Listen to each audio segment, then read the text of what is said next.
இல்ல. இது ஒரு புதியமான இயக்கம். 92களில் பேசிய பேச்சை சுட்டிக்காட்டி பேசினார். அடங்க மறுப்போம், அத்துமீறுவோம், திமிரி எழுவோம், திருப்பி அடிப்போம் என்ற முழக்கம் எத்தனை நாளாக தான் நீங்க அடிமையா இருப்பீங்க? ஊரை கொளுத்தும் போது, சேரியை கொளுத்தும் போது அமைதியா இருப்பீங்க. நீ மனுஷன் தானே, எதிர்த்து அடி. வீட்டில் சண்டை வந்தா அவன் பொண்டாட்டியை மட்டும்தான் அடிக்கணும், துப்பு இருக்குமா? எதிரி வந்தாலும் அடிக்கணும். எதிரி சேரிக்குள்ளே வந்து அவன் தைரியமா வீட்டில் தீ வச்சு விட்டு போகும் பொழுது வேடிக்கை பார்க்காத.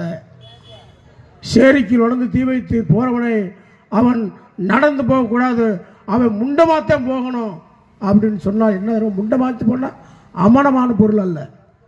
நம்ம கிராமத்தில் முண்டமுண்டா அமனமுண்டு ஒரு பேர் இருக்கு. அவன் காலு கை எதுவுமே இருக்கக்கூடாது.